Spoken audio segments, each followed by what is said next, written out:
Την καλησπέρα μου σε όλους τους φίλους της θετικής ντοπαμίνης. Είμαι ο Γιάννης ο Καραγιαννίδης και σήμερα βλέπετε το βίντεο πώς επικράτησε ο χριστιανισμός στην Ελλάδα.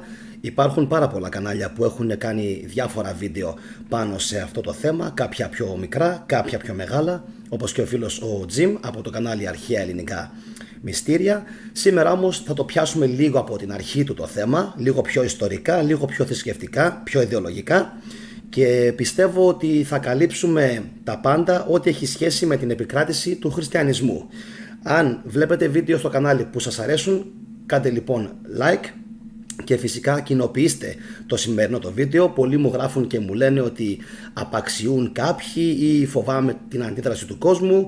Δεν υπάρχει πλέον λόγος να φοβάστε. Πιστεύω ότι ζούμε σε ένα κράτος 2022, έτσι, με πλήρη ανεξιθρησκεία. Πιστεύω ότι αρκετοί Έλληνες πλέον έχουν αντιληφθεί ότι υπάρχει μια μεγάλη στροφή των Ελλήνων ως προς τον αρχαίο ελληνικό πολιτισμό και ως προς το πνεύμα που αντιπροσώπευε, και ασχέτως το τι πιστεύουν κάποιοι άλλοι που μου γράφουν και διάφορα ειρωνικά και υβριστικά σχόλια φυσικά στο TikTok, εμείς συνεχίζουμε να κοινοποιούμε.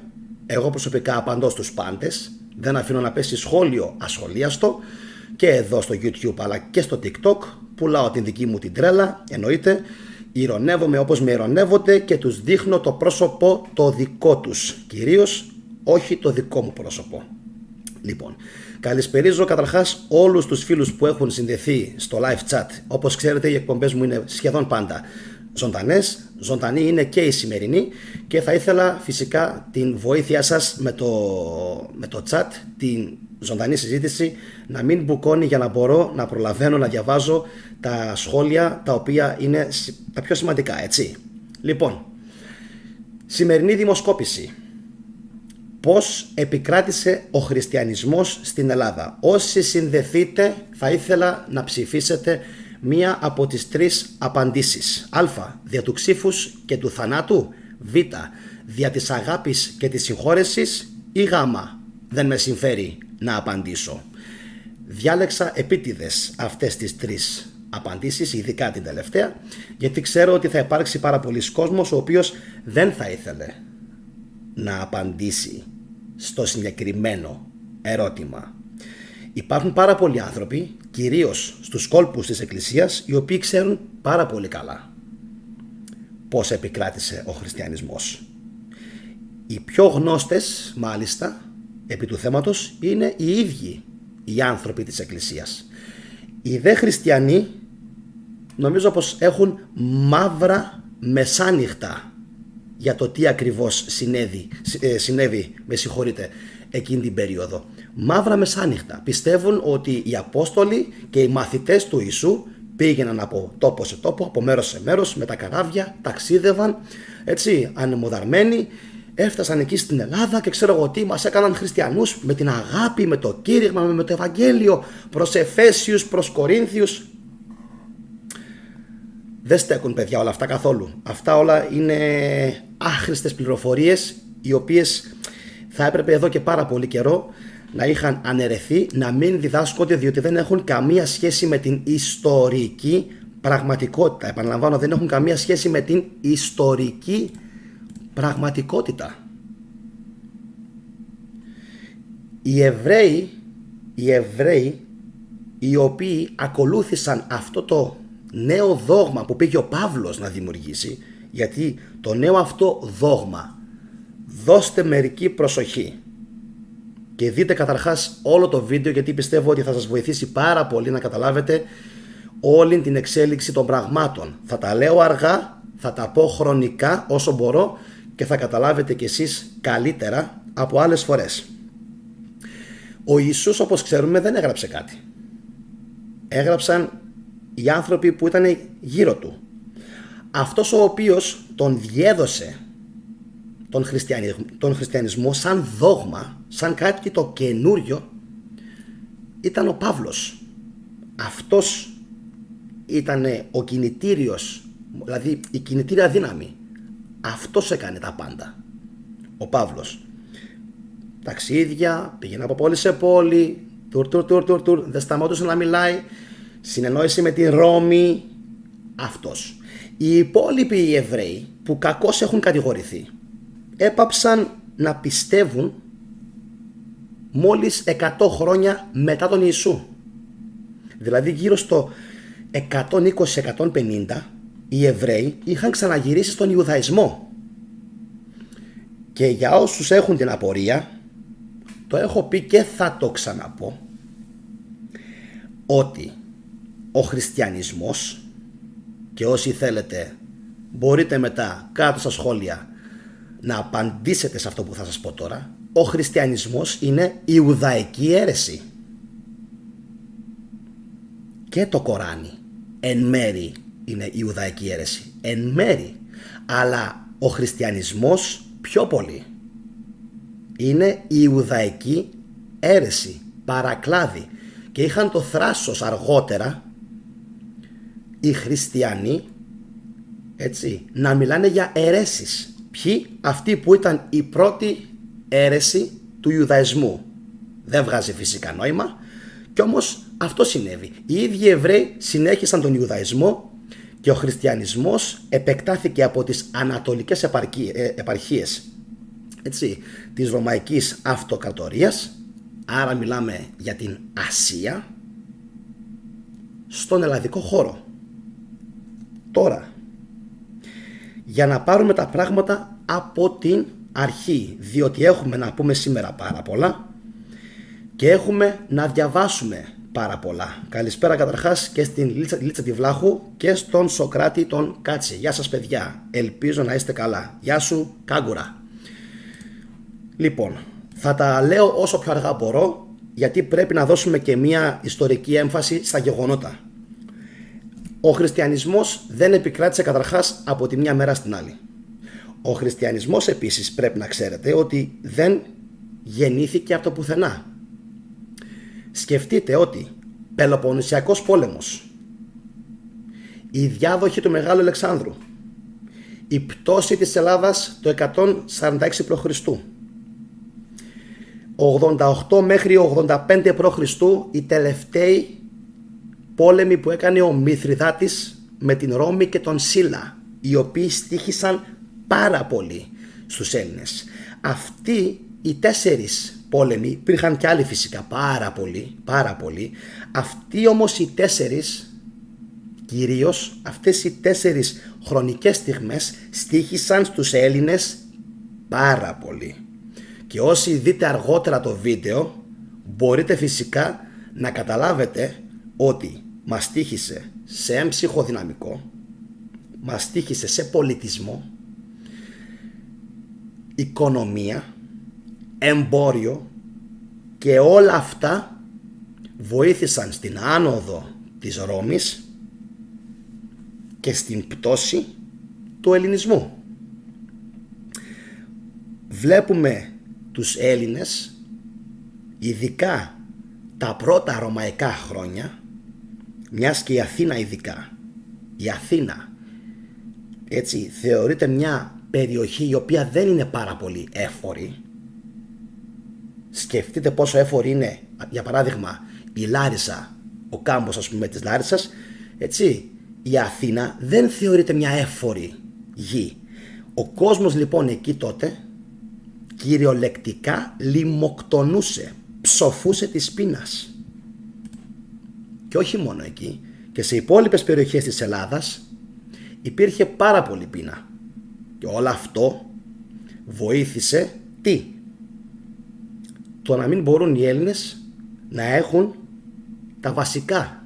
Και όταν δεν έχεις τα βασικά, δεν μπορείς να φιλοσοφήσεις, δεν μπορείς να έχεις πρόοδο. Αν και μερικές σχολές αντέξανε, εν τούτης, ο ελλαδικός χώρος είχε χτυπηθεί πάρα πολύ δυνατά από τους Ρωμαίους και αργότερα χτυπήθηκε και από τον Αλάριχο, ο οποίος επίσης με τους Γάλατς που κατέβασε έκανε τεράστια ζημιά στον ελληνικό χώρο, έτσι. Αυτό πρέπει να το πούμε.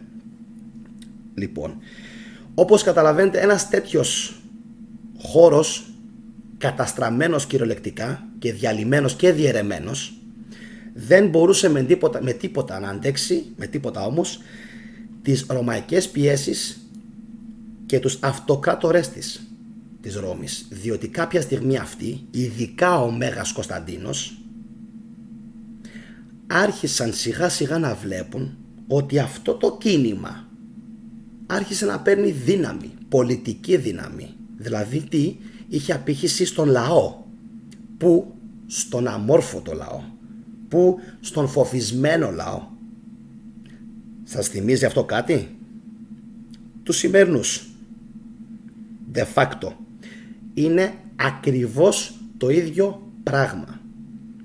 Και σήμερα ακόμα είναι πολύ πιο εύκολο να πείσεις αυτόν που έχει χαμηλό IQ, αυτόν που ζει σε χωριό, αυτόν ο οποίος δεν έχει σπουδάσει και αυτόν ο οποίος είναι φτωχός. Έτσι καταφέρνουν πάντα και διαιωνίζουν αυτό το πράγμα συνεχώς, ασταμάτητα. Πάντα θα υπάρχουν φτωχοί, πάντα θα υπάρχουν αγράμματοι, πάντα θα υπάρχουν κακότυχοι άνθρωποι. Και είναι πάντα πανεύκολο αυτούς τους ανθρώπους να τους πείσεις. Και πώς το κάναν αυτό? Θα σας πω αργότερα στο βίντεο τον μύθο της Πανδώρας, ο οποίος συσχετίζεται πάρα πολύ και δεν είναι τυχαίο ότι έβαλα το κουτί της Πανδώρας για εξώφυλλο στο σημερινό το βίντεο. Έτσι. Το έβαλα γιατί αργότερα, όταν θα διηγηθώ τον μύθο της Πανδώρας, θα καταλάβετε ότι ο μύθος της Πανδώρας και ο χριστιανισμός συναντιούνται. Και θα καταλάβετε. Εκτός όμως από την Πανδώρα, θα ήθελα να εστιάσουμε στον Μέγα Ανύπαρκτο. Αυτός εδώ μάλιστα στη φωτογραφία που έχει σηκώσει και το χέρι ψηλά, τον φαντάζομαι δηλαδή εκείνη την ώρα να λέει: υπάρχει ένας σατανάς ο οποίος σας βάζει κακές ιδέες στο μυαλό. Αυτός ο Μέγας Ανύπαρκτος του χριστιανισμού, ο σατανάς. Εν τω μεταξύ στην Παλαιά Διαθήκη, επειδή δεν είμαι χθεσινός και διαβάζω, και μετά μόλις τελειώσει το live ξέρω ότι θα πάρω ειρωνικά σχόλια από τους Ταλιμπάν, σατανάς στην Παλαιά Διαθήκη δεν είναι αυτό που θέλουν να μας πούνε οι χριστιανοί. Το ξέρατε αυτό? Όχι.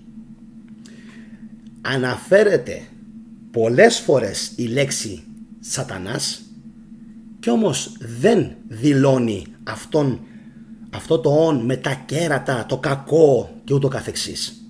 Αυτό φυλάξτε το, θα κάνουμε εκπομπή σε επόμενο επεισόδιο, οπότε κάντε εγγραφή, χτυπήστε το καμπανάκι και να το περιμένετε. Να ξέρετε πάντως ότι στην Παλαιά Διαθήκη δεν σημαίνει σατανάς αυτό που σήμερα έχουν αφήσει οι ιεροκήρυκες του Θεού να πιστεύουμε ότι σήμαινε. Ένα αυτό. Δεύτερον, υπάρχει λοιπόν ο σατανάς. Αυτός ο κακούλης, ο οποίος βάζει, λέει, κακές ιδέες στους εγκεφάλους μας και πολλές φορές μάλιστα κάνει και κατάληψη στο σώμα μας, και όταν κάνουμε κάτι κακό δεν το κάνουμε συνήθως εμείς, το κάνουμε υπό την επίρρεια του σατανά. Βλέπετε πως τα έχουν σκεφτεί όλα? Δηλαδή δεν υπάρχει κενό που να μην το έχουν καλύψει. Τα έχουν σκεφτεί οι τύποι όλα. Είναι φοβεροί. Δεν υπάρχει. Δηλαδή η υποκρισία ξεπερνάει, πιστεύω, τα όρια της φαντασίας. Έτσι. Λοιπόν, οπότε χωρίς τον σατανά δεν θα μπορούσαν να στηρίξουν το νέο τους δόγμα και τη νέα τους θρησκεία. Μην ξεχνάτε ότι στην αρχαία Ελλάδα υπήρχαν πάρα πολλά φιλοσοφικά ρεύματα και σχολές. Θα θυμάστε, οι Επικούροι, Πλατωνικοί, η σχολή φυσικά του Αριστοτέλη, λοιπόν, οι Στοικοί. Υπήρχαν πάρα πολλές σχολές. Άρα τι υπήρχε? Μια κατάσταση όπου όλοι, ο καθένας βασικά πίστευε ότι ήθελε. Εντάξει, και κάποιες σχολές ακολούθησαν το δικό τους πρότυπο. Πυθαγόροι φυσικά, εννοείται, και μετά υπήρχαν και τα παρακλάδια. Υπήρχαν τα Λευσίνια, υπήρχαν δηλαδή τα Καβύρια, υπήρχαν πάρα πολλές σχολές μοίησης, οι οποίες δεν είχαν κάτι ενιαίο. Εκεί θέλω εγώ να καταλήξω. Ο χριστιανισμός όμως δημιούργησε κάτι ενιαίο, δημιουργώντας τον κακό, τον σατανά, και δημιουργώντας και το βασίλειό του, το οποίο είναι τάχα μου η κόλαση. Όταν λοιπόν λένε οι σύγχρονοι, αυτό τώρα που θα σας πω το λένε οι σύγχρονοι αναλυτές και ψυχολόγοι, όταν λοιπόν θέλεις να δημιουργήσεις μια θρησκεία, προσέξτε, είτε σε λένε Ταγί Περδογάν, είτε σε λένε Παύλο, πρέπει να δημιουργήσεις έναν κακό. Και εσείς ακόμα, αν θέλετε να δημιουργήσετε σήμερα μία θρησκεία, ένα ρεύμα φιλοσοφικό ή οτιδήποτε άλλο, θα πρέπει να δώσετε στον κόσμο έναν κακό, έναν αντίπαλο, έναν που τα προκαλεί όλα. Ο Ερντογάν π.χ. τι κάνει? Τα φορτώνει όλα στους Έλληνες. Οι Έλληνες τα κάνουν όλα. Έτσι. Η θρησκεία του χριστιανισμού έκανε ακριβώς το ίδιο πράγμα. Τι δηλαδή? Όλα μα όλα τα κάνει ο σατανάς. Και τι έλεγε λοιπόν η Εκκλησία στην αρχή? Ότι ο σατανάς φυσικά ήταν μεταμφιεσμένοι οι θεοί των παγανιστών. Το καταλάβατε αυτό? Τόσο εύκολο. Στις αρχές αυτό επικρατούσε. Και δεν είναι τυχαίο, θα μου πείτε, φυσικά και δεν είναι τυχαίο, ότι ο Πάνας, ο θεός Πάνας, κατέληξε τελικά για τους χριστιανούς με τον έναν ή με τον άλλον τρόπο. Τα έχετε δει αυτά τα τέτοια, έτσι, που κάνουν τώρα τελευταία, οτιδήποτε τραγόμορφο να συμβολίζει τον έξω από εδώ, τον διάβολο. Εντάξει, Εωσφόρος, διάβολος, σατανάς, του έχουν δώσει και ένα σωρό ονομασίες. Βέβαια το Εωσφόρος είναι πέρα για πέρα λανθασμένο. Τρίτο στοιχείο, σατανάς, κόλαση, φόβος. Φόβος. Έβαλαν τον φόβο στις καρδιές των ανθρώπων. Εκεί που οι αρχαίοι Έλληνες, όπως πολύ όμορφα γράφουν κάποιοι πιο πάνω, ο Άλεξ, ο αρχαία ελληνικά μυστήρια, ο Greek Power νομίζω πρέπει να το γράψει επίσης, για την ευδαιμονία που γράφεται. Λοιπόν, πάει αυτό. Εξαφανίστηκε η λέξη ευδαιμονία, αντικαταστάθηκε από την λέξη εξομολόγηση. Εξομολόγηση και μετάνοια. Αυτές ήταν οι λέξεις που επικράτησαν για να μπορέσεις να κερδίσεις μια θέση στον παράδεισο όταν πεθάνεις και όταν δεν θα ζεις πλέον. Sound familiar? Ακούγεται γνωστό?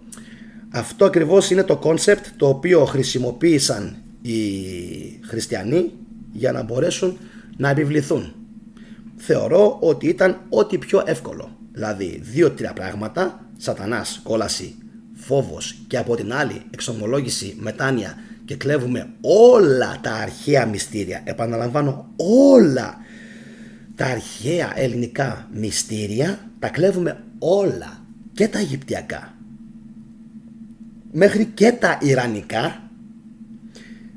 Τα κάνουμε ένα συνονθήλευμα, τα δουλεύουμε μεταξύ μας, γιατί μην ξεχνάτε ότι στην επικράτεια του Βυζαντίου υπήρχαν και άνθρωποι οι οποίοι ταξίδευαν συνεχώς από και προς το Ιράν και το Ιράκ.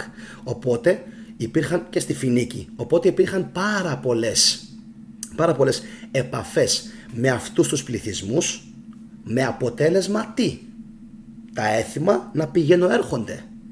Και αυτοί τι έκαναν? Αφού τους έκαναν όλους αιρετικούς, αυτοί είναι όλοι κακοί, και αφού έβγαλαν από τη μέση μέχρι και τις αιρέσεις που δημιουργήθηκαν από τον ίδιο τον χριστιανισμό, όσοι ασχολούνται με την Εκκλησία ξέρουν ότι ήταν πάρα πολλές αυτές οι αιρέσεις, λοιπόν εξαφανίστηκαν όλες, παραμερίστηκαν και έμεινε ο βασικός ο κορμός, ο οποίος αργότερα, όπως ξέρετε, διαιρέθηκε σε δύο, Ορθοδοξία και καθολικοί και αργότερα οι καθολικοί επαναδιαιρέθηκαν σε ένα σωρό άλλες. Ξέρετε εσείς. Προτεστάντες, Ευαγγελιστές και ούτω καθεξής. Τώρα προχωράω να πω κάτι για τους παγανιστές. Ούτε παγανιστές είμαστε, ούτε παγανιστής είμαι, ούτε ειδωλάτρης είμαι, γιατί μου το γράφουν αυτό πολύ στο TikTok και ένας πάρα πολύ μορφωμένος άνθρωπος, μπράβο του κιόλας, χριστιανός, μου είπε ότι το παγανιστής προέρχεται, ήξερα εγώ φυσικά από πού προέρχεται, λοιπόν, από τις υπαίθριες λατρείες που ασκούσαν οι άνθρωποι. Έτσι ονομάστηκαν παγανιστές, παγκάνοι. Ωραία, υπαίθριος, χωρικός. Αυτό σήμαινε εκείνη την εποχή και το δημιούργησαν κάπως, όχι κάπως, αρκετά θα έλεγα ρατσιστικά και υποτιμητικά. Όπως επίσης δημιούργησαν τον όρο, βασικά όχι δημιούργησαν τον όρο εθνικός για να ξεχωρίζει από το Έλλην. Γιατί από το Έλλην να ξεχωρίζει ο όρος εθνικός? Γιατί τον όρο Έλλην τον είχαν απαγορεύσει. Ξεφτύλα. Αυτό είναι ξεφτύλα. Και αργότερα θα διαβάσουμε και τα υπόψη διατάγματα τα οποία είχαν γίνει και εκεί φαίνεται ξεκάθαρα ότι είχαν μεγάλο πρόβλημα, διότι με τον όρο Έλλην δεν σήμαινε μόνο την καταγωγή. Καλά θα ήταν να σήμαινε μόνο την καταγωγή. Γιατί? Και εδώ είναι που τα παίρνω στο κρανίο. Γιατί οι Ελληνίζοντες ήτανε και οι Αφρικάνοι, ήτανε και οι Αιγύπτιοι, ήτανε και οι Σύριοι. Ελληνίζοντες ήτανε πάρα πολλοί λαοί. Εννοείται οι Ρωμαίοι, εννοείται. Και πάρα πολλοί άλλοι λαοί. Αυτούς λοιπόν όλους, τους πήρε όλους η μπάλα. Τους βάφτισαν Ελληνίζοντες και αυτός ο όρος έπρεπε να απαγορευτεί. Και δεν μιλάμε μόνο απαραίτητα για τον όρο Έλληνας, αλλά και ο Ελληνίζων.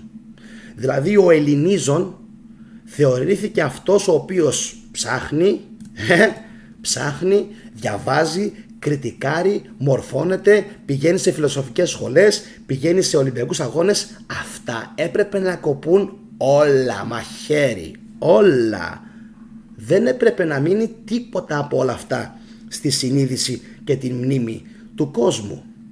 Και γι' αυτό και πριν λίγες μέρες έκανα το βίντεο «Ο Ιησούς Χριστός δεν γεννήθηκε 25 Δεκεμβρίου», γιατί δεν γεννήθηκε τότε αναγεννιέται ο ήλιος, ο ανίκητος ήλιος, Invictus Sol, σύμφωνα με τους Ρωμαίους.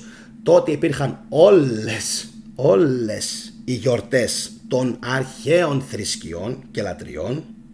Όλες, όταν λέμε όλες εννοούμε από την Ελλάδα και την Αίγυπτο και τη Ρώμη μέχρι τους Κέλτες και την Ιρλανδία, και ενδεχομένως τα πιο παλιά χρόνια και στο Ιράν και στην Ασία και μέχρι και στην Ιεμένη, πριν τα καταστρέψουν όλα αυτά αργότερα οι μουσουλμάνοι. Βλέπετε, όλοι οι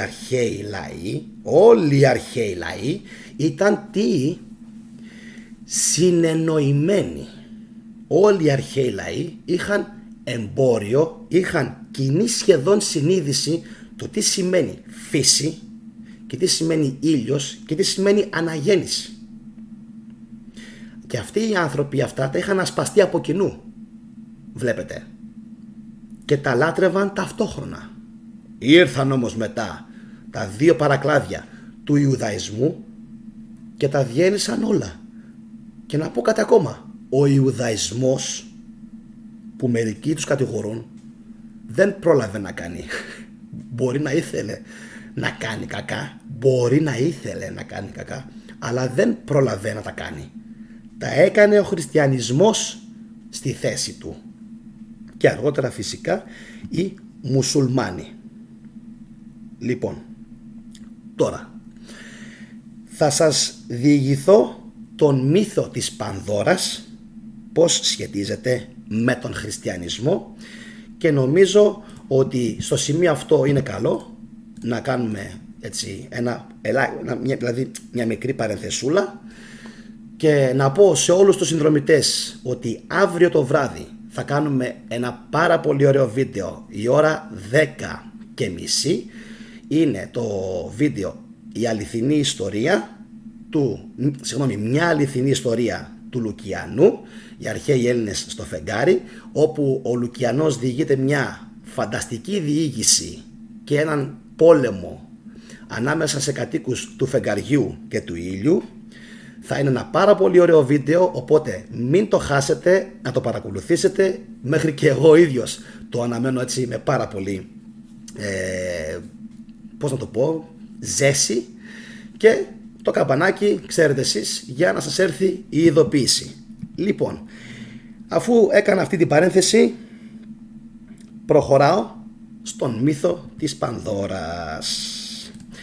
Θα θυμάστε ότι ο Προμηθέας έκλεψε την φωτιά από τους θεούς, την παρέδωσε στους ανθρώπους και οι θεοί, για να τον ετιμωρήσουν, έδωσαν διαταγή στον Ήφαιστο να δημιουργήσει την Πανδώρα. Ονομάζεται Πανδώρα γιατί ο Ήφαιστος όταν την σφυριλάτησε, όταν την δημιούργησε, όταν την έπλασε,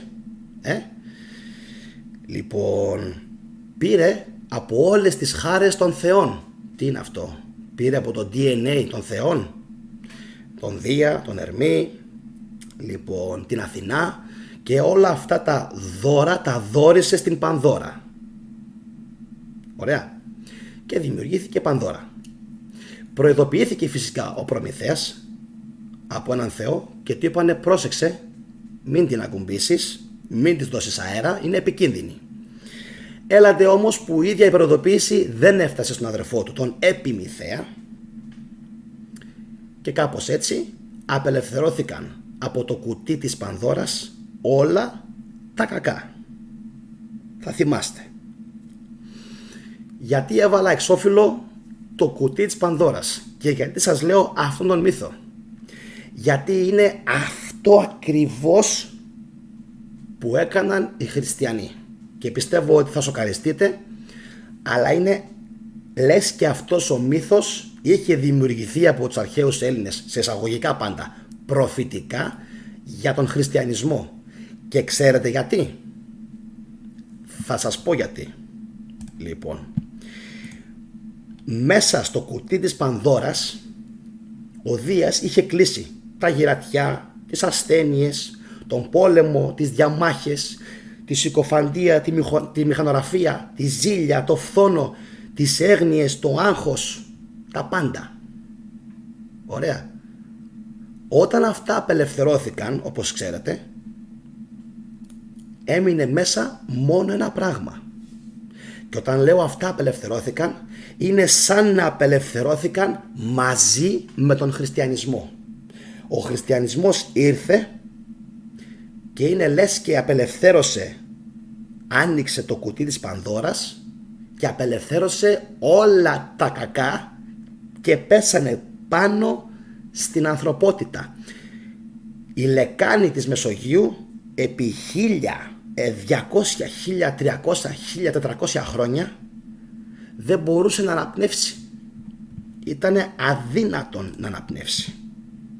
Γιατί? Γι' αυτόν ακριβώς τον λόγο. Γιατί απελευθερώθηκαν όλα αυτά. Γεια σου Σταύρο από Γερμανία. Γεια σου αδερφέ. Απελευθερώθηκαν όλα αυτά. Και δείτε τώρα πόσο όμορφα κολλάει. Μέσα στο κουτί έμεινε μόνο η ελπίδα. Είναι λες και αυτοί είχαν διαβάσει πραγματικά αυτόν τον μύθο και ήξεραν τι έκαναν. Πώς κολλάει αυτός ο μύθος με τον χριστιανισμό? Πανεύκολα. Μέσω της ελπίδας, της υπόσχεσης ότι στην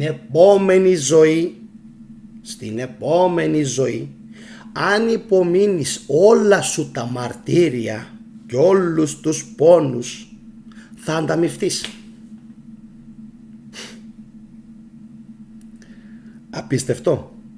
Και άνθρωποι τότε ρίχνονταν στις αρένες, βέβαια κάποιες είναι υπερβολικές εννοείται, κάποιες περιγραφές που κάνουν οι χριστιανοί είναι υπερβολικές, ρίχνονταν λοιπόν κάποιοι χριστιανοί στα άγρια θηρία, γιατί πίστευαν ότι όντως θα πάνε στον παράδεισο. Εγώ δεν λέω, προς τιμήν τους, μπράβο τους. Ο Διοκλητιανός είχε αρχίσει να καταλαβαίνει ότι αυτή είναι επικίνδυνη. Είναι επικίνδυνη. Ότι αυτόν η πίστη τους δίνει τόσο πολύ έντονη δηλαδή όχι μόνο τρελοφοβία, δηλαδή αυτοί οι άνθρωποι ήταν σε άλλο επίπεδο, μπορούσαν να υπερβούν όλους τους φόβους. Ακριβώς το ίδιο κάνουν και οι μουσουλμάνοι. Δεν ξέρω αν το έχετε βάλει ποτέ στο μυαλό σας. Ακριβώς το ίδιο είναι και οι μουσουλμάνοι, που τους τάζουν στο Κοράνι παρθένες και ποτάμια μεγάλα και γεύματα και ούτω καθεξής. Έτσι λοιπόν κολλάει ο χριστιανισμός με το κουτί της Πανδώρας. Είναι σαν να απελευθέρωσε λοιπόν όλα τα κακά στην ανθρωπότητα, μιζέρια, μισογυνισμός, απαγόρευση αθλημάτων, τέχνης, αγάπης, έρωτα, ποιημάτων, μουσικής, τα πάντα τα κυνήγησαν όλα, δεν άφησαν τίποτα όρθιο. Και όσοι μετά είστε εξυπνάκηδες, αν έχετε γι' αυτό αμφιβολίες, εγώ θα περιμένω, όπως περιμένω και στα άλλα μου τα βίντεο, και το μόνο που μου γράφετε είναι είσαι δογματικός, είσαι επιθετικός, είσαι αυτό, είσαι εκείνο. Είμαι απ' όλα. Έχεις κάτι να μου πεις? Ρε, για αυτά που λέω έχεις κάτι να πεις? Ρε, ξεκόλα, έχεις κάτι να πεις για αυτά που λέω? Όχι. Δεν γουστάρω να μου λες είσαι, ό,τι θέλω είμαι. Εγώ ανοίγω την πόρτα, βγαίνω έξω και είμαι ο Γιάννης. Είμαι αυτός που είμαι. Εσύ ποιος είσαι? Εσύ ποιος είσαι? Τι μου λες? Τι μου γράφεις μετά από κάτω στα σχόλια? Τι μου σχολιάζεις? Τι έχεις να μου πεις? Δεν γουστάρω να μου πεις είσαι δογματικός, είσαι επιθετικός, είσαι απότομος, είσαι ειρωνικός. Δεν έχουν σημασία αυτά. Καμία. Αυτά που λέτε δεν με νοιάζουν καν, δεν με αγγίζουν. Ούτε με ταΐζετε, ούτε με ποτίζετε, ούτε συγγενείς μου είστε, ούτε σας έχω ξαδέρφια. Δεν με νοιάζετε και δεν με νοιάζει η γνώμη σας για μένα. Εντάξει, λοιπόν, με νοιάζει τι θα απαντήσετε σε αυτά που λέω ότι έκανε ο χριστιανισμός. Έχετε αντιεπιχειρήματα, σοβαρά αντιεπιχειρήματα? Γράψτε τα από κάτω. Δεν έχετε? Εντάξει, γιατί ξέρω πάρα πολύ καλά ότι εκεί που δεν σας παίρνει δεν μιλάτε. Ξέρω τι λέτε. Μη μιλάς, καλύτερα μη μιλάς, γιατί άμα μιλήσεις θα εκτεθείς. Λοιπόν, τώρα, πριν προχωρήσουμε στα διατάγματα, πριν προχωρήσουμε στους νόμους και σε αυτά που επέβαλαν, θα ήθελα να απαντήσω σε μια ερώτηση που έχει τεθεί τώρα τελευταία από πολλά άτομα. Πάρα πολλά άτομα. Σιγά λέει. Και τι έγινε? Είχανε πάψει να υπάρχουν οι θεοί, γιατί συνεχίζετε και τους υπερασπίζεστε? Κάνεις μεγάλο λάθος. Καταρχάς οι αρχαίοι Έλληνες ποτέ δεν έλεγαν έτσι δωδεκάθεα και αυτές όλες τις μπουρδολογίες που λένε μερικοί, με εξαίρεση την Πυθία, που εντάξει, ξέρουμε όλοι, αναθυμιάσεις ούτω καθεξής και χρησμοί του Απόλλωνα, κανένας άλλος δεν έλεγε έχω αυτό, έχω εκείνο, έχω επικοινωνία, εγώ μιλάω με τον Θεό και ούτω καθεξής. Λοιπόν, μόνο η Πυθία με τους χρησμούς από τον Απόλλωνα και οι μοιημένοι στα μυστήρια τα ελληνικά. Λένε λοιπόν κάποιοι, πώς ξέπεσε τόσο πολύ ο ελληνισμός, κυρία Λίτσα Βλάχου, Ηλιάνα, Δημήτρη, Spiritual Traveler, καλησπέρα Δημήτρη μου, πώς ξέπεσε ο ελληνισμός, Κωνσταντίνε Πολτόπουλε? Εγώ ξέρω πάρα πολύ καλά πώς ξέπεσε. Και ξέρετε ποιο είναι το πρόβλημα? Ότι αυτοί το ξέρουν επίσης που κάναν τις τερατουργίες εναντίον των Ελλήνων και δεν θέλουν να το πούν. Τι έκαναν λοιπόν? Πάρα πολύ απλά. Όσες γνώσεις είχαν οι μοιημένοι στα ελληνικά μυστήρια, τις καπηλεύτηκαν. Προσέξτε το αυτό. Προσέξτε το αυτό. Τις γνώσεις που είχαν, τις μυστηριακές, τις καπηλεύτηκαν. Με κάποιον τρόπο τους απείλησαν, πολύ πιθανόν. Τους βάζανε εδώ κάτι και, ή εδώ, στο μέρος της καρδιάς, και τους απειλούσαν. Λοιπόν, το πιο πιθανό είναι αυτοί οι άνθρωποι να αρνούνταν να τα πούν. Γεια σου Ποσειδόνιε. Να αρνούνταν να τα προδώσουν, αλλά υπάρχει και ένα δεχόμενο κάποιοι να τα είπαν, τις γνώσεις τους να τις είπαν, και μετά, αφού τις πήρανε φυσικά αυτοί, να εφωνεύθησαν. Οι καημένοι όμως αυτοί οι ιεροφάντες και οι μύστες, καημένε μου Πλούταρχε, μπορεί να πίστευαν ότι θα τη γλιτώσουν, και ο λόγος που τα έλεγαν να ήταν αυτός. Αυτοί φυσικά που τα καπηλεύτηκαν δεν ενδιαφέρονταν να επιβιώσουν και στους μύστες, σε εισαγωγικά, των ειδωλολατρών, των παγανιστών, αλλά και στον χριστιανισμό. Οπότε τι έγινε? Με συνοπτικές διαδικασίες, γιατί με ρωτάνε πάρα πολύ αν επέζησαν τα αρχαία ελληνικά μυστήρια, και τους λέω κατά 98, 99, 97%, δεν θέλω να πω 100, όχι, και δεν επέζησαν γιατί οι φίλοι μας, οι ροπαλοφόροι, τους οποίους τους προκαλώ να ξαναγράψουν μετά από κάτω γιατί δεν επέζησαν τα αρχαία ελληνικά μυστήρια. Ποιος τα κατάργησε? Αυτοκαταργήθηκαν? Έφυγαν σε ξένες χώρες? Απλά άλλαξαν γνώμη και μεταπίστηκαν μόνοι τους? Βγάζω χολή, ξέρω, αλλά μ' αρέσει γιατί είναι η αλήθεια. Κι αν δεν σας αρέσει, δρόμο. Λοιπόν, τι από τα τρία αυτά? Τίποτα. Απλά τους φάγανε. Τόσο απλά. Τους φάγανε. Οι μύστες δεν πήγαν πουθενά. Ούτε Αμερική, ούτε Σκωτία, ούτε Αυστραλία, ούτε πουθενά. Εντάξει, λοιπόν. Και μετά, όπως ξέρετε, ξεκίνησε το δούλεμα. Δηλαδή, αν δείτε κάτι σκηνικά, ένα λεπτό, για να σας προλάβω, αγαπητοί μου φίλοι χριστιανοί. Η τελευταία εθνική, Πιέρ Σουβίν. Προσέξτε λίγο τώρα κάτι. Το βιβλίο αυτό που έχει εκδοθεί 4 φορές στην Ελλάδα, 4η έκδοση, εδώ, να το βλέπετε, 4η έκδοση, 4η. Ένα χρονικό της ήττας του παγανισμού, λέγεται η τελευταία εθνική. Είναι ένα βιβλίο με 200 περίπου σελίδες.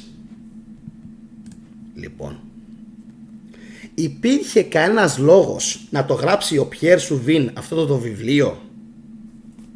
Και μάλιστα, προσέξτε λίγο, τι γράφει εδώ κάτω? Harvard University Press. Δεν γράφει ούτε Κολοπετινίτσα, δεν γράφει ούτε Ιουνανιστάν, ούτε Τουρκμενιστάν, ούτε Σαουδική Αραβία, ούτε Μέκα, δεν γράφει ούτε Βολιβία, ούτε Βενεζουέλα, ούτε Καράκας. Γράφει Harvard University Press. Γιατί να ασχοληθεί ένας καθηγητής με τους τελευταίους εθνικούς? Υπάρχει λόγος? Τι πιστεύετε? Γιατί να γράψει ο Ντέσνερ, γιατί να γράψει η Νίξεϊ βιβλία για όλους αυτούς τους ανθρώπους? Για ποιο λόγο το λέω? Άλλο να στο πει ο θετικός, που τον βρίζει η μισή Ελλάδα, και άλλο να στο πει ένας ο οποίος είναι καθηγητής πανεπιστημίου, έστω ή συγγραφέας, έστω. Ωραία. Τώρα, για ποιο λόγο τον αναφέρω? Αναφέρει μέσα συμβάντα τα οποία είναι απίστευτα. Θα σας τα πω στο μέλλον, γιατί είναι πάρα πολλά. Αναφέρει σε κάποια φάση τον παράλιο. Εκεί έχει πολύ μεγάλη σημασία αυτά που θα πούμε στο μέλλον, και θα καταλάβετε ότι οι Έλληνες ήταν σε απόγνωση. Οι άνθρωποι τότε ασπάστηκαν τον χριστιανισμό γιατί τους είχαν σφάξει όλους τους μύστες. Αυτό έγινε. Τι έγινε μετά? Ξεφτυλίστηκαν τα μυστήρια. Αυτό έγινε. Καταλάβατε τι εννοώ? Προσπαθούσε η άλλη να μείνει έγκυος και δεν μπορούσε. Και επειδή, προσέξτε, και επειδή οι ιερείς δεν είχαν πλέον τις γνώσεις που είχαν, τις φαρμακολογικές, τις φαρμακευτικές, τις βοτανολογικές, πείτε το όπως θέλετε, έτσι, επειδή τους τα κάψανε τα βιβλία αυτά. Τότε φυσικά πάπυροι. Σήμερα λέμε βιβλία, πάπυροι. Επειδή λοιπόν τους τα κάψανε όλα, οι ιερείς που έμειναν δεν ήτανε κανονικοί ιερείς. Ήτανε άνθρωποι που θα ήθελαν απλά να συνεχιστεί αυτό το πράγμα. Που θέλω να καταλήξω. Η έγκυος που δεν μπορούσε τελικά να μείνει έγκυος, τι έκαναν αυτοί? Της έδιναν ένα παιδί από μία άλλη γυναίκα που γέννησε και το παρουσίαζαν στους πιστούς της Ίσιδας ότι η Ίσιδα της το έδωσε. Ελάτε όμως που αυτή η κοπέλα ήξερε ότι εγώ δεν γέννησα. Το ήξερε. Άρα, εντάξει, άρχισαν να λένε σιγά σιγά τι? Μας κοροϊδεύουν αυτοί. Όλα αυτά που σας λέω άρχισαν να γίνονται μετά το 300, 400, 500 μετά Χριστόν. Εκεί μέσα. Ωραία. Και εκεί ακριβώς επήλθε ο Μεσαίωνας. Οι άνθρωποι δηλαδή άρχισαν να μην έχουν τίποτα από όλα αυτά που αναφέρει τώρα η Ηλιάνα. Η Ηλιάνα μου τα είδα να ξέρεις. Άλλο ιερέας, άλλο ιεροφάντης, άλλο μύστης. Εννοείται, αλλά όλοι έχουν πνευματικότητα. Το είδα. Λοιπόν, όλους τους το συνδέει η πνευματικότητα και το θείον. Κάτι που πλέον δεν υπάρχει, γιατί όπως λέγαμε και πριν, έχει εξαφανιστεί. Λοιπόν, σχεδόν. Και κάπως έτσι εμφανίζονται μετά στο προσκήνιο ποιοι? Οι χριστιανοί. Εδώ είμαστε. Λοιπόν, οι οποίοι άρχισαν τα ψευτοθαύματα. Ωραία. Και με τα ψευτοθαύματα αυτά κατάφεραν να πείσουν τον κόσμο ότι ξέρεις κάτι, έτσι γίνεται. Κωνσταντίνε, πριν σχολιάσεις και πεις κι άλλα, γιατί σήμερα δεν είμαι πάρα πολύ καλά, δεν ξέρω αν φαίνεται, δες το βίντεο από την αρχή μία, μάλλον τώρα ήρθες, δες το βίντεο μία από την αρχή, δες τι είπα, γιατί αυτά που αναφέρεις τα έχω καλύψει όλα στην αρχή του βίντεο. Αυτά που αναφέρεις, τα έχω αναφέρει, αυτά που λες τώρα, τα έχω καλύψει όλα στην αρχή του βίντεο. Όσον αφορά το ότι δεν έγιναν πόλεμοι, ο Πούτιν κάνει τώρα πόλεμο με την Ουκρανία. Ένας ο οποίος έχει 100 και ο άλλος ο οποίος έχει 1, λέγεται πόλεμος αυτό. Παρόλο που οι Ουκρανοί αντιστέκονται σήμερα. Ένας που έχει 100 και ο άλλος έχει 1, επαναλαμβάνω, μπορεί αυτό να υποθεί ως πόλεμος? Για να γίνει πόλεμος, Κώστα, πρέπει να υπάρχει 100 από τη μία και τουλάχιστον 20 από την άλλη. Επειδή λοιπόν έλειπες και δεν είδες την αρχή του βίντεο, καλό είναι να τα δεις από την αρχή και θα καταλάβεις πολλά περισσότερα. Εντάξει. Τώρα, ένα ακόμα να πω πριν πω στα περίφημα διατάγματα.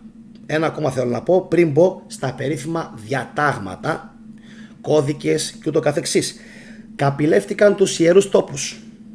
Τα συγχωρώ όλα. Ρε, τα συγχωρώ όλα. Βασικά σχεδόν όλα. Βασικά τίποτα δεν συγχωρώ. Ανακαλώ. Το να καπηλευτείς τα ιερά σημεία και τους ιερούς τόπους αυτών των ανθρώπων, νομίζω ότι είναι ό,τι πιο σκυλίσιο μπορείς να κάνεις ποτέ στη ζωή σου.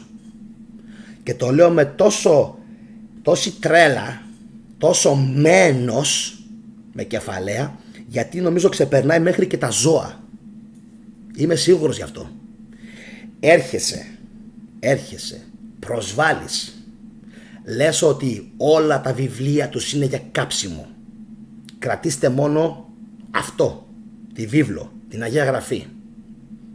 Κες, δολοφονείς, σκοτώνεις, βγάζεις από τη μέση τους μύστες. Και τι κάνεις μετά, ο αθεόφοβος? Παίρνεις τις κολόνες τους, που να σου φέρω μια καρέκλα στο κεφάλι, να συνέλθει ο κεφαλός σου, υποκριτή. Παίρνεις τις κολόνες του. Ρε, αυτά δεν γίνονται. Παίρνεις τις κολόνες του και χτίζεις στο ίδιο μέρος ή λίγο παραδίπλα μια εκκλησία. Ωραία φίλε, είναι φοβερό αυτό. Όταν λέμε δίπλα, εννοούμε παραδίπλα, έτσι, πολύ δίπλα. Λοιπόν, αυτό είναι φοβερό. Γιατί ο τόπος ήταν συνδεδεμένος με την λατρεία. Και για να υπάρξει μια συνέχεια της λατρείας έπρεπε να πείσουν τον κόσμο που ήταν εκεί ότι ξέρετε κάτι μάγκες, συνέχεια είναι. Συνέχεια είναι. Καταλάβατε? Οπότε ήταν και λογικό ο κόσμος να το θεωρήσει ότι προσέξτε, από τη στιγμή, δείτε λίγο υποκρισία, μου έρχεται να σκίσω τα ρούχα μου, δείτε υποκρισία. Από τη στιγμή, νομίζω πως είναι το πιο κορυφαίο σημείο της σημερινής εκπομπής, να το συγκρατήσετε αυτό. Δίπλα στο ναό ή και μέσα στον ίδιο το ναό συνεχίζουν την επόμενη θρησκεία. Πόσο πονηρό και διαβολικό μπορεί να είναι αυτό. Πόσο με ξεπερνάει. Γιατί σου λέει θα πιστεύουν ότι είμαστε η συνέχεια. Θα αφήσουν και καμιά κολόνα όρθια, αγάλματα δεν αφήνανε, γιατί ήταν όμορφες γυναίκες, ήταν μισογίνηδες. Αυτοί ήταν πατριάρχες. Ήθελαν αυτοί να είναι αναβάτες, να καβαλάνε τις γυναίκες. Τις ήθελαν υποτακτικές τις γυναίκες. Λοιπόν, οι καβαλάριδες αποκάλυψης. Λοιπόν, μαυροφορεμένοι ραγιάδες. Λοιπόν, και σου λέει ο κόσμος δεν θα το αντιληφθεί αυτό το πράγμα. Ευχαριστώ πάρα πολύ. Λοιπόν, ευχαριστώ πάρα πολύ για τα μπράβο. Ευχαριστώ. Αλλά έτσι είναι. Ο κόσμος δεν θα καταλάβει ότι είναι κάτι άλλο. Είναι συνέχεια. Θα βλέπει και καμιά κολόνα, θα κάνουμε και καμία παραπλήσια, έτσι, εορτή, δηλαδή. Λέω τώρα εγώ, παράδειγμα, μην κολλήσετε τώρα εκεί, 21 του μήνος ας πούμε, γιορτή του ήλιου ή του Απόλλωνα, 21 τον προφήτη Ηλία. Μπορεί 22, μπορεί 23. Λέμε τώρα εγώ, έτσι, λέω παράδειγμα. Μην μπορώνεστε με τις ημερομηνίες. Λοιπόν, σαν κολλημένοι. Άλλο, μπορεί να υπήρχε π.χ. της Αθηνάς, κάπου εκεί. Σε ένα μέρος, δε παιδί μου, πού θέλετε. Θέλετε Κόρινθο, Αθήνα. Λοιπόν, εκεί κοντά θα γίνει της Παναγίας Τάδε, της Παναγίας Προμάχου, της Παναγίας Τάδε. υπήρχε ιερό της Αρτέμιδας με άλσος από δίπλα, θα το κάνανε έτσι. Εκεί είναι που τρελαίνομαι, εκεί είναι που παίρνω ανάποδες και μου τη βιδώνουν τόσο πολύ και λέω, πιο αθεόφοβοι, πιο υποκριτές, πιο σκατόψυχοι άνθρωποι, πιο της τσέπης άνθρωποι και της θέσης εξουσίας, ούτε στο Ισλάμ, ούτε. Τόσο πολύ με το οικονομικό, όχι. Κάποια στιγμή στο μέλλον θα μιλήσω και για το Ισλάμ και ήδη μιλάω, αλλά τόσο πολύ με το εμπόριο και με το χρήμα, ούτε στο Ισλάμ ούτε στον Ιουδαϊσμό, μόνο στον χριστιανισμό τόσο πολύ. Γι' αυτό τρελαίνομαι και φορτώνω περισσότερο. Εντάξει, χώρια που έχουν κακοποιήσει την ιστορική πλευρά του Ιησού, την έχουν παραμορφώσει. Όσοι έχετε δει προηγούμενα βίντεο ξέρετε πάρα πολύ καλά τι εννοώ, για ποιο λόγο σταύρωσαν τον Ιησού, ο Ιησούς τι ήταν και τι δεν ήταν τελικά, από πού κρατούσε, πότε γεννήθηκε, τα έχω πει όλα σε προηγούμενα βίντεο που θα φανούν στο τέλος στην playlist που έχω για τον χριστιανισμό, οπότε πατήστε πάνω στην playlist και δείτε τι ακριβώς εννοώ. Εν τω μεταξύ, για να ξέρετε, μέχρι στιγμής έχουν ψηφίσει 118 άτομα, μια παρένθεση, και το 81% λέει δια του ξύφους και του θανάτου επικράτησε ο χριστιανισμός. Μακάρι να μπορούσαν να ψηφίσουν 1.000, 10.000. Να έβλεπα τι πιστεύουν ακόμα περισσότεροι, γιατί τώρα αυτοί που ψηφίζουν ενδεχομένως να είναι και από το κανάλι, έτσι, οι περισσότεροι. Λοιπόν, εγώ θα ήθελα να δω και οι υπόλοιποι τι λένε. Ευχαριστώ πολύ Τζιμ, να είσαι καλά. Ο Τζιμ γράφει, απίστευτος Γιάννη, μας δίνεις μεγάλη ποσότητα πληροφοριών οι οποίες είναι ανεκτήμητες. Να είσαι καλά. Γεια σου Γιώργο Ζαχόπουλε. Ένα ακόμα, Γιώργο, αυτό που είπες πριν, αυτό που βασικά που αναφέρεις και που το λέω πριν, ποιο να λες αιρετικό? Τσουτσέκια του TikTok σας έχω για πρωινό, σας έχω για δεκατιανό, σας έχω για μεσημεριανό, σας έχω για δειλινό, για απογευματινό και για βραδινό. Ποιον λέτε αιρετικό? Εσείς θα πείτε εμένα αιρετικό, εσείς οι οποίοι είστε η πρώτη αίρεση στον κόσμο? Ναι, καλά ακούσατε. Ο χριστιανισμός είναι αίρεση και της αρχαίας ελληνικής θρησκείας. Αυτό να μπει εδώ μέσα να σφινώσει, όσοι το δείτε να σας πονέσει και να σας τσούξει, γιατί παράδεισος δεν υπάρχει. Και ξέρετε γιατί δεν υπάρχει παράδεισος?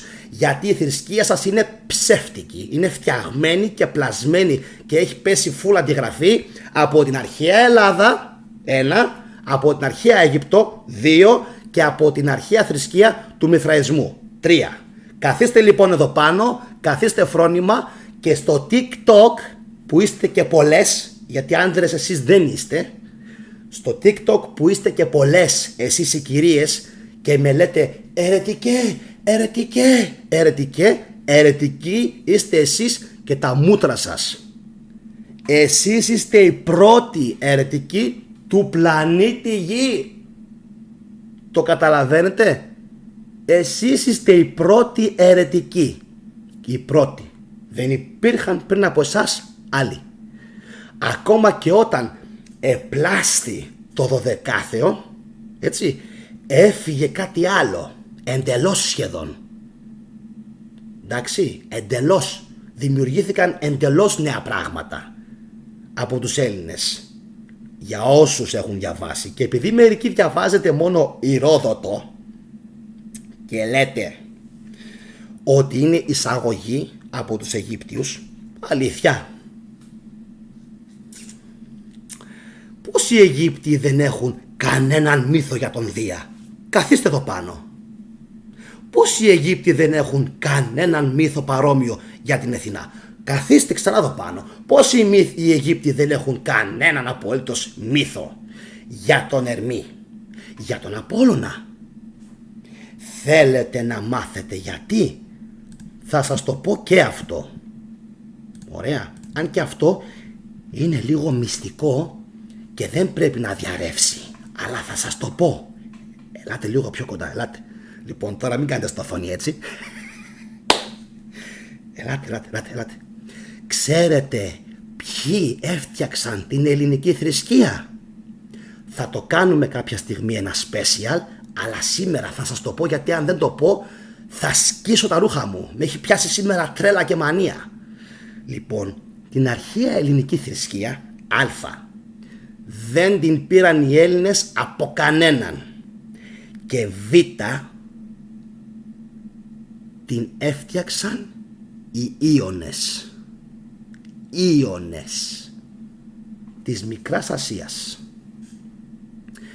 Αυτοί δημιούργησαν με αυτό εδώ όλους αυτούς τους ατελείωτους μύθους, μεταξύ των οποίων ξέρετε πάρα πολύ καλά ότι σε εισαγωγικά μύθος είναι και η θεολογία που μας μεταφέρεται μέσω του Ομήρου στην Ηλιάδα και στην Οδύσσεια, ο οποίος είναι πού?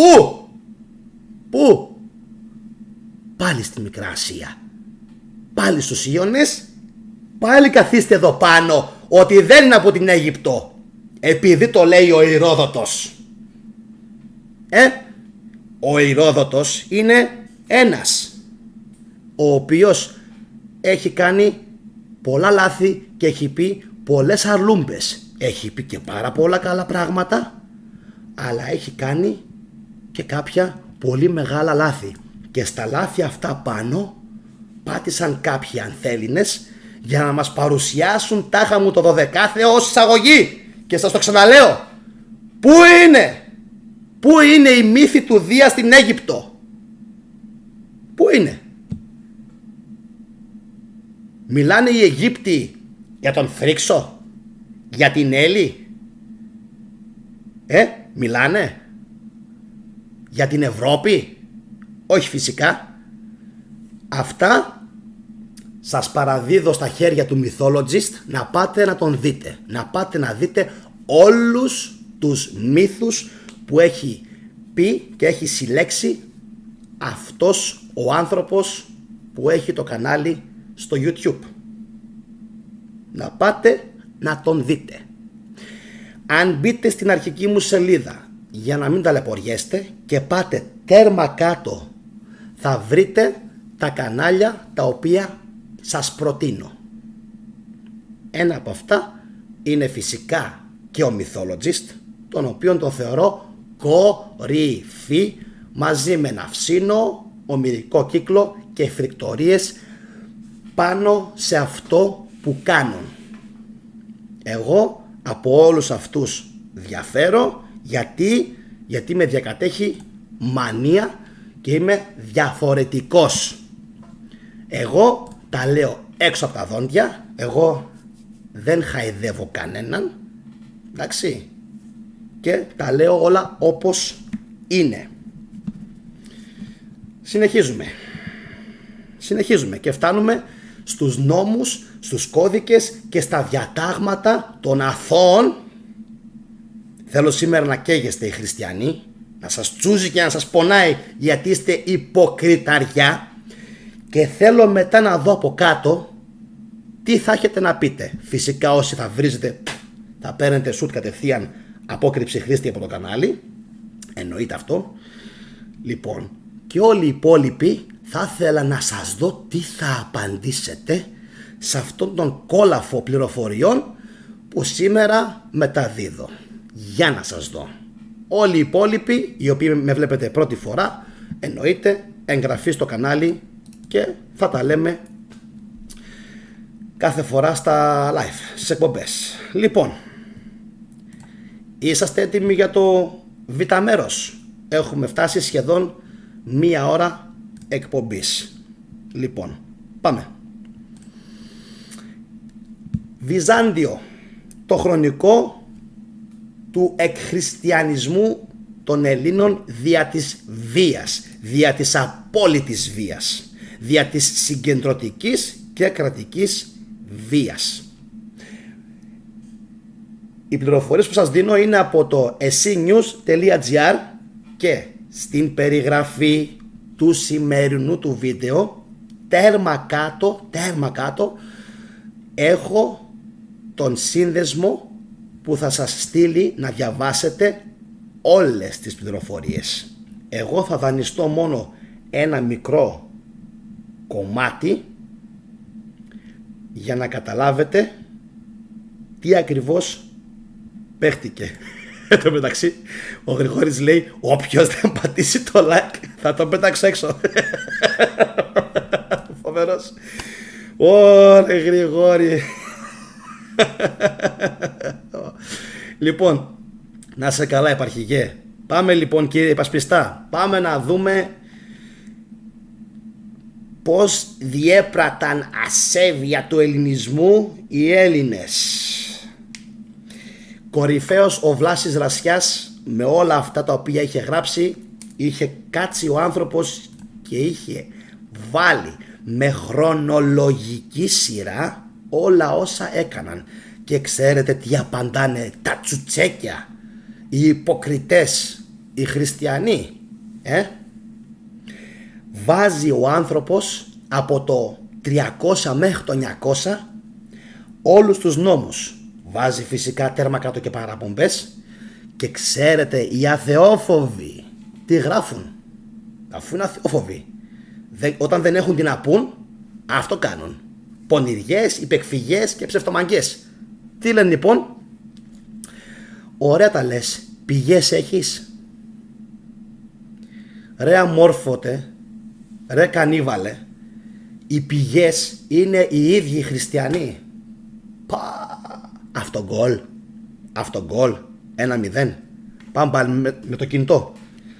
Μέση γκολ. Αυτό γκολ όμως οι χριστιανοί. Αυτό γκολ. Οι πηγές, με εξαίρεση τον Λιβάνιο και κάποιους άλλους, έτσι, οι πηγές είναι συνήθως οι ίδιοι χριστιανοί. Φοβερό, οι ίδιοι. Γιατί τότε είχαν θέσεις εξουσίας και τους έπαιρνε να τα γράφουν αυτά. Οι άλλοι όμως που ήταν κυνηγημένοι δεν τους έπαιρνε να τα γράφουν αυτά. Λοιπόν, μάθε λίγο να γράφεις εσύ, γιατί δεν σε βλέπω καλά αδερφέ. Όταν κάνεις τόσα πολλά ορθογραφικά λάθη σε μία φράση θα φας αποκλεισμό. Και έφαγες αποκλεισμό γιατί δεν μπορώ να βλέπω τόση ανορθογραφία σε live εκπομπή. Προσβάλλεις και εμένα που μιλάω σαν τρελός και έχω ροή, και τον κόσμο φυσικά που βλέπει και διαβάζει αυτό το επέσχυντο σχόλιο, όπου λες και το κάνεις επίτηδες, κάνεις απανωτά ορθογραφικά σε κάθε σου φράση και σε κάθε λέξη που γράφεις. Έφυγες λοιπόν. Πάνε λίγο να συνέλθεις και τα λέμε σε λίγο. Λοιπόν, ακούστε παιδιά εδώ, ξεβουλώστε οι χριστιανοί τα αυτιά σας, αν και μερικοί ξέρω ότι τα ξέρετε και είστε λούγκρες και φοφιτσιάριδες, ή είστε υποκριτές ή απλά τρέμετε την αλήθεια.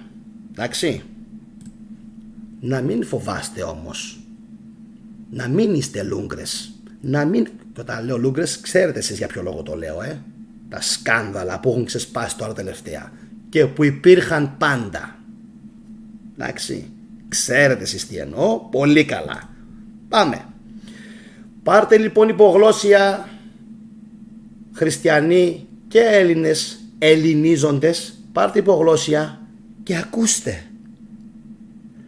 Αυτοκράτορες Θεοδόσιος και Βαλεντιανός προς Ισίδωρον, έπαρχον Πρετορίου, 14 Νοεμβρίου 435 μετά Χριστόν. Διατάσσουμε όλα τα ιερά και οι ναοί τους, ποιανών, τίνων, των Ελλήνων, όσα βρίσκονται ακόμα άθικτα, προσέξτε την λέξη ακόμα, ντροπή και έσχος, να καταστραφούν με διαταγή των τοπικών αρχών και να εξαγνιστούν από τι? Από τη βρώμα τους. Τι είχαν? Με την ύψωση του σημείου της σεβαστής χριστιανικής θρησκείας.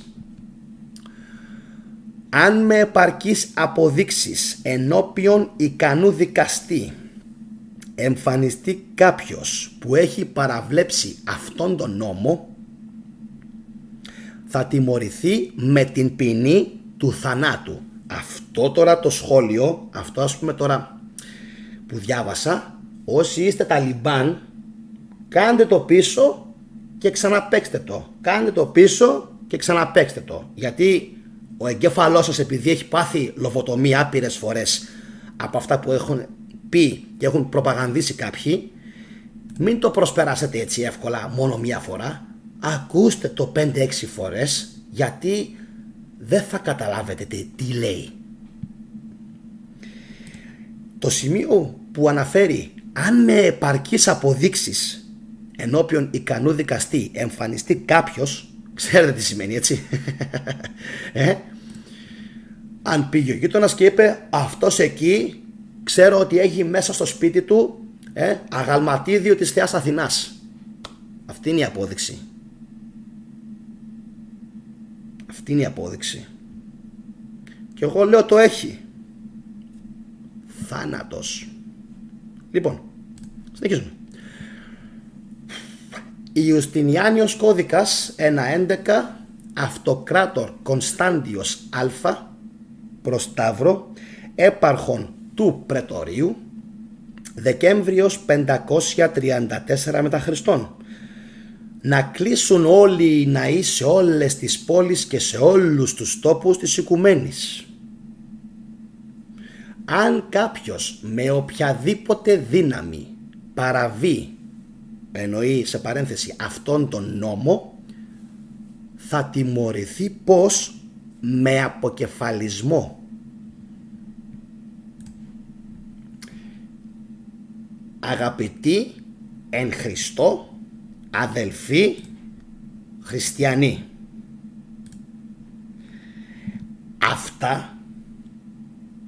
αυτά δεν τα έκαναν ούτε οι Οθωμανοί στους χριστιανούς. Κάποιοι μου λένε έχει συμπάθεια στους Οθωμανούς. Επί Οθωμανικής χτίστηκαν οι περισσότερες εκκλησίες σας. Δεν συμπεριφέρθηκαν έτσι στους χριστιανούς, ούτε καν στο 1/10, και επιτρεπόταν ελεύθερα το να πιστεύουν οι χριστιανοί. Αν ήθελαν όλους με τη βία να τους εξισλαμίσουν, όπως λένε, δεν θα τους επέτρεπαν να χτίζουν εκκλησίες και να έχουν αυτοκέφαλο σχεδόν στο Άγιο Όρος. Διέρευσε έγγραφο πριν από λίγο καιρό. Θα το ανεβάσω και αυτό στο μέλλον. Εγγραφή καμπανάκι. Διέρευσε έγγραφο της Οθωμανικής εποχής. Ότι τους προσέχανε, λέει, οι Οθωμανοί. Αλήθεια. Οι Οθωμανοί δεν ήταν σχεδόν ποτέ το πρόβλημα. Το πρόβλημα από άλλους ξεκινούσε. Στο μέλλον αυτά. Δεν χρειάζεται να πούμε άλλα. Επαναλαμβάνω όμως, για να μπει καλά στο μυαλό μερικών, ούτε επί Οθωμανικής αυτοκρατορίας δεν υπήρχαν τέτοια διατάγματα. Πάμε παρακάτω. Ιουστινιάνιος κώδικας 1.11.8, Αυτοκράτορες Λέων και Ανθέμιος προς Διόσκουρον, έπαρχο του Πρετορίου, παρεδόθη το 472 μετά Χριστόν. Συνεχίζουμε. Σε αυτό που αναφέρει μόλις τώρα ένας φίλος στο live chat. Τέτοιου είδους πράξεις ή τη λατρεία των Ελλήνων θεών, αν εξακολουθούν να συμβαίνουν ή καταγγελθεί ότι συμβαίνουν, ακόμα και σε κάποιο λιβάδι ή σπίτι, δηλαδή ούτε υπαίθρια, το λιβάδι ή το σπίτι αυτό θα προσαρτηθεί ταμείο των ιερωτάτων ανδρών, δηλαδή των ιερέων της χριστιανικής εκκλησίας, ενώ ο ιδιοκτήτης τους που έδωσε τη συγκατάθεσή του να μιανθεί ο τόπος θα αποπεμφθεί από το οποιοδήποτε αξίωμά του, θα χάσει την περιουσία του και αφού υποστεί βασανισμό με μεταλλικά όργανα θα οδηγηθεί σε διαρκή εξορία.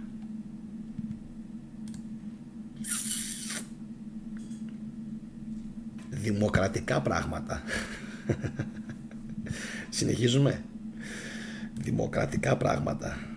Λοιπόν, πάμε παρακάτω. Ιουστινιάνιος κώδικας 1.11.9 και επίσης Β1.11.19 και νομοκάνον ή νομοκανόν 6.3. Ο συγκεκριμένος νόμος θεωρείται νομοθέτημα του Ιουστινιανού. Διατάσσουμε τους άρχοντές μας αλλά και όσους διδάσκονται από τους θεοφιλέστατους επισκόπους να αναζητούν σύμφωνα με τον νόμο όλες τις περιπτώσεις ασέβειας υπέρ της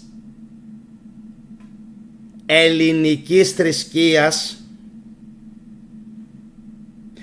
έτσι ώστε να μην συμβαίνουν, αλλά κι αν συμβαίνουν να τιμωρούνται. Άνω τελεία. Και λέω τώρα εγώ,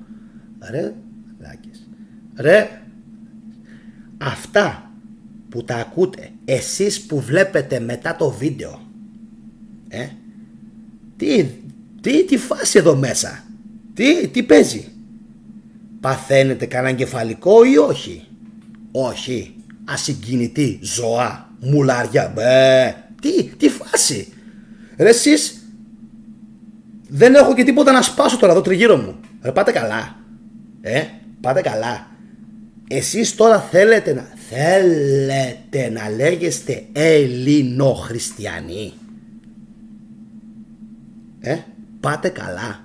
Τα διαβάζετε αυτά? Τα ακούτε? Σας τα λέει εδώ ένας μπούφος, ένας βλάκας. Γιατί το άκουσα και αυτό.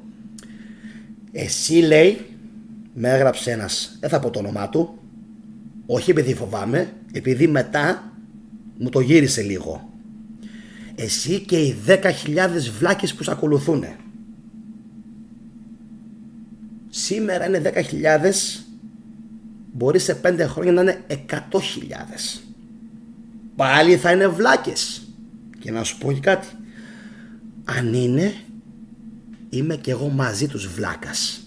Αλλά θα σου πω κάτι, φίλε μου, καλύτερα βλάκας και να γουστάρω τη ζωή μου και να περνάω καλά, και καλύτερα βλάκας και τρελός παρά ορθόδοξος χριστιανός.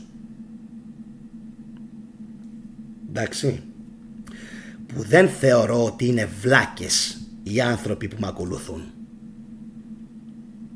Δεν θεωρώ ότι είναι βλάκες. Ο πρώτος βλάκας θα είμαι εγώ. Έτσι, άμα θέλεις να βρίσεις κάποιον, βρεις εμένα. Απόκρυψη χρήστη και μπούλεβου κουσέα βεκτουά από το κανάλι. Λοιπόν, τους συνδρομητές μου, αυτό που άκουσες, Μάνο, το είδε και ο Γιώργος στο σχόλιο, τους συνδρομητές μου δεν τους ακουμπάει κανένας. Στο στόμα του δεν τους παίρνει κανένας. Γιατί είναι οι άνθρωποι που ξοδεύουν τον χρόνο τους για να με ακούσουν, έτσι, από την προσωπική τους ελεύθερη ώρα και τον χρόνο τους και τις οικογένειές τους. Το αν αυτοί ωφελούνται από μένα ή όχι, το ξέρω εγώ και αυτοί, και δεν το ξέρεις εσύ. Το ξέρουμε γιατί έχουμε αλληλεπίδραση. 450, 510 είναι πλέον. Τα 60 τα έσβησα λόγω του βλάκα του Πούτιν. Έτσι, άμα δεν έκανε την κολοεισβολή, γιατί τελικά αυτό έγινε, θα τα είχα κρατήσει τα βίντεο. Επειδή όμως μας τα άλλαξε, και έχασα έτσι 1000 συνδρομητές, γιατί έχω κάκαλα και τα σβήσα, γιατί άλλα μας έλεγε και άλλα έκανε μετά. Και όταν εγώ λέω κάτι δεν το ξελέω. Όταν εγώ λέω κάτι δεν το ξελέω. Όταν εγώ λέω θα πάρω μόνο το Ντομπάς, θα πάρω μόνο το Ντομπάς. Δεν θα πάω και στο Κίεβο. Έτσι μιλάνε οι άντρες, έτσι μιλάνε οι Έλληνες, όχι οι Ρώσοι. Αν λοιπόν είστε καραγκιόζιδες ρωσόφιλοι, να πάτε να ζήσετε μαζί τους στη βρωμορωσία. Εντάξει. Όταν λέει κάποιος εγώ θέλω μόνο το Ντομπάς, γιατί εκεί ζουν ρωσόφωνοι που και καλά οι Ουκρανοί τους κυνηγούσαν και καλά, δεν έχει αποδειχτεί τίποτα μέχρι σήμερα, τίποτα. Έτσι, δεν χτυπάω μετά όλη την Ουκρανία, την έχει ισοπεδώσει μιλάμε. Την έχει ισοπεδώσει, δεν έχει αφήσει τίποτα όρθιο. Και αυτόν τον έχουν θεοποιήσει τα καγκούρια οι Έλληνες. Ποιον? Αυτόν που δεν τηρεί το λόγο του. Και τι είναι ο Έλληνας? Πάνω απ' όλα τα παντελόνια που φοράει και ο λόγος του. Έτσι. Λοιπόν, αυτά για να μπαίνουν κάποιοι στη θέση τους. Αποβλακωμένοι. Κάποιοι αποβλακωμένοι. Ωραία. Λοιπόν, σας διάβαζα λοιπόν εκείνο το κομμάτι το οποίο μιλάει για την ελληνική θρησκεία. Έτσι ακριβώς, για την ελληνική θρησκεία. Και λέει όπου διαπιστώνονται περιπτώσεις ασέβειας υπέρ της ελληνικής θρησκείας, να τιμωρούνται. Και συνεχίζω. Κανείς να μην έχει το δικαίωμα να κληροδοτεί με διαθήκη περιουσίες ή να χαρίζει με δωρεά οτιδήποτε σε πρόσωπα ή τόπους που έχουν επισημανθεί ότι διαπράττουν την ασέβεια του ελληνισμού. Όσα δίδονται ή κληροδοτούνται με αυτόν τον τρόπο θα αφαιρούνται. Με την παρούσα ευσεβή νομοθεσία να διατηρηθούν σε ισχύ όλες οι τιμωρίες με τις οποίες οι προηγούμενοι βασιλείς είχαν απειλήσει να τιμωρήσουν, ακούστε, την ελληνική πλάνη με τις οποίες προσπαθούσαν οι προγενέστεροι, λέει σε παρέθεση χριστιανοί βασιλείς, να διασφαλίσουν την ορθόδοξη πίστη. Αυτά είναι λίγα εδάφια και λίγα κομμάτια για να καταλάβουν μερικοί το τι ακριβώς πιστεύαν τότε για τους Έλληνες κάποιοι. 2% ψήφισαν δεν με συμφέρει να απαντήσω και τους τιμάει. Εγώ έβαλα αυτή την απάντηση, μάγκες, σήμερα επίτηδες στη δημοσκόπηση. Από τους 146 δηλαδή ψήφους, ένα 2% ψήφισε δεν με συμφέρει να απαντήσω. Μπορεί να ψήφισαν για να πωλήσουν τρέλα, αλλά προσωπικά εμένα τους τιμάει αυτό το πράγμα. Μπράβο παιδιά, μπράβο. Λοιπόν, βλέπω τα σχόλιά σας. Θα μπορούσα να συνεχίσω μέχρι το πρωί. Θα μπορούσα να αναφέρω κι άλλους κώδικες, κι άλλους νόμους, κι άλλα διατάγματα. Είναι πάρα πολλά παιδιά, είναι πάρα πολλά. Πιο κάτω ακριβώς από αυτό το σημείο που διάβαζα τώρα έχει ακόμα ένα, όπου αναφέρει ότι αν επιμείνουν στην πλάνη των Ελλήνων, ακριβώς έτσι, θα υποβληθούν στην εσχάτη των ποινών. Φοβερό. Είναι ο Ιουστινιάνιος κώδικας 1.11.10 και μάλιστα πιο κάτω στο τέλος του γράφει: θεσπίζουμε αυτούς τους νόμους για τους αλητήριους Έλληνες. Ξέρω αν το καταλαβαίνετε αυτό ή όχι, αδελφοί μου χριστιανοί Ταλιμπάν και εγώ μαζί σας δηλαδή. Εμάς λέει. Δεν ξέρω αν το καταλάβατε. Αυτό τώρα εδώ πέρα αναφέρει με όνομα τους Έλληνες. Όταν λοιπόν έρχομαι και σας λέω δεν μπορεί να υπάρχει ελληνοχριστιανισμός, όλοι μου λένε μπορεί. Πώς μπορεί να υπάρχει ελληνοχριστιανισμός από τη στιγμή που σε λένε αλητήριο, επέσχυντο, από τη στιγμή που σε θεωρούνε βρωμιάρι? Πέστε μου εσείς, πώς γίνεται αυτό το πράγμα τώρα? Είναι φοβερό. Λοιπόν, πολύ ωραίο σχόλιο από τον Ποσειδόνιο. Πότε θα δικαστεί η Ρωσία για τα εγκλήματα που έκανε κατά των Ουκρανών? Πότε, και όχι μόνο κατά των Ουκρανών. Αρχίζει σιγά σιγά ο κόσμος και αφυπνίζεται, Ποσειδόνιε. Είναι και οι Φιλανδοί, είναι και οι Πολωνοί, είναι και όλες οι πρώην χώρες της Εσωσουδού, οι οποίοι δεν είναι Ρώσοι. Δεν είναι Ρώσοι. Το πώς κατέληξαν στην Εσωσουδού το ξέρουν μόνο εκείνοι οι λαοί.